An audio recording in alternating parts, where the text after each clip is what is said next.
مفتی محمد قاسم اتاری دامت برکاتہم العالیہ کی بارگاہ میں عرض ہے کہ دوران مطالعہ کن باتوں کا خیال رکھا جائے کہ جو ہم پڑھیں وہ یاد رہے؟ مطالعہ کیسے کیا جائے اس کے حوالے سے یہ ہے کہ جو مطالعے کے آداب ہیں ان کا خیال کیا جائے۔ سب سے پہلی چیز ہوتی ہے کہ با مقصد مطالعہ کیا جائے، بے مقصد مطالعہ نہ ہو۔ بے مقصد اور با مقصد میں کیا فرق ہے کہ آپ مطالعے پر ایک مرتبہ یہ غور کر لیں کہ میں کیوں کر رہا ہوں، کیا صرف وقت گزارنے کے لیے یا معلومات حاصل کرنے کے لیے یا علم حاصل کرنے کے لیے، اور یہ معلومات اور علم مجھے کہیں فائدہ دے گا یا نہیں دے گا۔ تو ان چیزوں کے اعتبار سے مطالعہ کریں۔ تو جب آپ با مقصد کا فلٹر لگا دیں گے نا وہاں پر، تو بہت سارے مطالعے جو نا وہ سائیڈ میں ہو جائیں گے اور آپ مقصدیت پہ آ جائیں گے۔ نمبر 2 یہ ہوتا ہے کہ جب مطالعہ کریں تو اس وقت نہ تو بہت زیادہ بھوک لگی ہوئی ہو اور نہ اتنا پیٹ بھر کے کھایا ہو کہ توجہ ادھر ہی جاتی رہے۔ اسی طرح پانی وانی پی کے بیٹھیں، واش روم کی عادت جو ہے نا اسے فارغ ہو کے بیٹھیں، شور والی جگہ سے ہٹ کے بیٹھیں، وقت وہ رکھیں کہ جس میں آپ کا ذہن تازہ ہوتا ہے، تر و تازہ ہوتا ہے اور توجہ آپ کی باقی رہتی ہے۔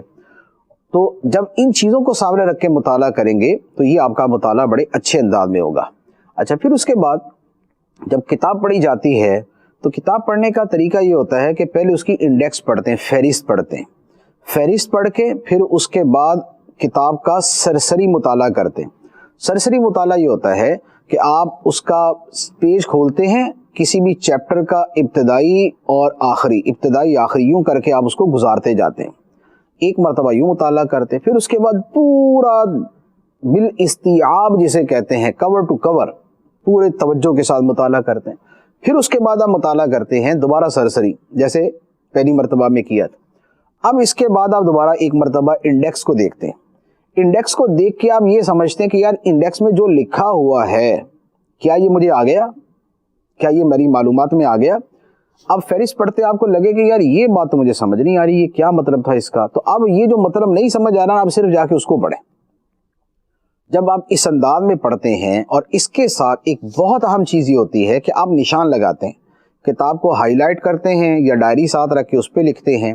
جب آپ یوں مطالعہ کرتے ہیں تو یوں سمجھ لیں کہ آپ نے اس پوری کتاب کو نچوڑ کر آپ نے جو ہے نا وہ اپنے گویا اندر اتار لیا۔ تو یہ مطالعہ کرنے کا بیسٹ طریقہ ہوتا ہے۔ اور پھر یہ بھی ہوتا ہے کہ زندگی کے ہر فیز کے اندر مطالعے کا ایک ہی انداز نہیں رہتا، کیونکہ جب آپ شروع میں پڑھتے ہیں تو آپ پوری تفصیل سے پڑھتے ہیں، لیکن جب آپ بہت 10-15 سال آپ کے مطالعے میں گزر جائیں تو پھر باتیں تکرار کے ساتھ آنا شروع ہو جاتی ہیں، کیونکہ وہ چیز آپ نے پہلے پڑھی ہوتی ہے، اب آپ کو اس طرح توجہ اور تفصیل سے پڑھنے کی حاجت نہیں ہے۔ تو پھر آپ یہ دیکھتے ہیں کہ جو میں نے نہیں پڑھا نا وہ توجہ سے پڑھوں، اور جو پہلے پڑھا ہوا ہے اس پہ صرف نظر گزار دوں۔ تو یوں پھر آپ بہت ساری تیزی کے ساتھ آپ صفحے پلٹتے جاتے ہیں، کتابیں پڑھتے جاتے ہیں۔ مثال کے طور پہ تصوف کی کتابیں ہیں، تصوف کی کتابیں یوں سمجھ رہے ہیں کہ میں آپ کو اس کی ایک مثال، پرٹیکولر مثال دے دیتا ہوں اسپیسیفک، کہ جیسے نقشبندی تصوف کی جو کتابیں، ان میں لطائف کا بیان بڑی کثرت کے ساتھ ہوتا ہے۔ اچھا، ایک لطائف کا بیان ہوتا ہے اور ایک 8 اصول ہیں۔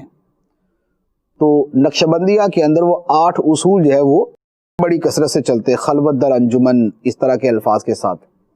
اب یہ جو 8 اصول ہیں نا، یہ نقشبندی بزرگوں کی تقریباً ہر کتاب میں ہوں گے، اور جو لطائف کا بیان ہے یہ بھی سمجھ لے کہ تقریباً ہر کتاب میں ہوگا۔ اب جب آپ نے ایک کتاب پڑھ لی تو اس کے بعد اب آپ جب دوسری کتاب پڑھیں گے تو پھر آپ کو نئے سرے سے تو تفصیل سے پڑھنے کی حاجت نہیں ہے۔ نئے سرے سے جب آپ پڑھیں گے تو اب آپ اس چیز کو سکپ کر دیں گے یا اس کو سرسری گزار دیں گے، اور کوئی نئی بات ہے تو آپ وہ پڑھیں گے۔ اس طرح کیا ہوگا کہ مثال کے طور پہ ان بزرگوں کی کتابوں کی تعداد ہے 100، اور آپ نے جب 5-6 پڑھ لی تو آپ نے میکسیمم جو ہے نا اس کا جو کانٹینٹ ہے اور موسٹ آف دا کانٹینٹ جو ہے وہ آپ نے پڑھ لیا۔ اب اس کے بعد بقیہ جو کتابیں ہیں وہ جسٹ آپ پیج پلٹیں گے اور وہ کتاب مکمل ہوتی جائے گی۔ جب آپ یوں پڑھیں گے تو پھر آپ یہ بھی کہہ سکتے ہیں جناب میں نے ایک دن میں 1000 صفحہ پڑھا۔ بیسیکلی 1000 صفحہ کیا ہے؟ وہ 1000 صفحہ یہ نہیں ہے کہ آپ نے لفظ بلفظ پڑھا، ایسے کوئی نہیں پڑھ سکتا، یہ انتہائی مشکل ہے۔ تو پھر یہ بس بیسیکلی یہ ہے کہ آپ کو یہ پتا کہ کتاب میں ہے کیا، آپ کو یہ پتا کتاب میں ہے کیا۔ یہی معاملہ تفسیروں کا ہوتا ہے، یہی معاملہ حدیثوں کا ہوتا ہے، حدیث کی کتابوں کا، یہی معاملہ فقہ کا ہوتا ہے، یہی معاملہ فلسفے کا ہوتا ہے، اور تقریباً یہی معاملہ اور چیزوں کا ہوتا ہے۔ اب اس کی ایک میں مثال آپ کو دیتا ہوں، اس سے آپ کو بات پوری سمجھ آ جائے گی۔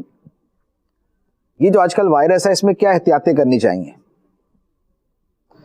میرا خیال ہے کہ اگر 1000 بندوں کو بھی آپ پڑھیں گے نا تو تقریباً وہی ہوگا کہ بھائی صاحب ہاتھ دھوتے رہیں، سینیٹائزر استعمال کریں، چہرے کو چھونا نہیں ہے، گلے لگنا نہیں ہے، باہر نکلنا نہیں ہے، اور باقی وہ جو نا اسپرے وغیرہ گھر میں ڈیٹول کا کرتے رہے۔ یہ آپ نے پڑھ لیا نا، اب آپ اس کے بعد آئنسٹائن کی تھیوری پڑھ لیں، یہ کرونا وائرس کے اوپر، یہ ہے نہیں ویسے کہہ رہا ہوں، اب اس کی پہلے تھیوری پڑھ لیں، اور یا ہمارے اپنے جو گلی کے اندر کوئی جھاڑو وارو پھیرتا ہے اس کو پڑھ لیں۔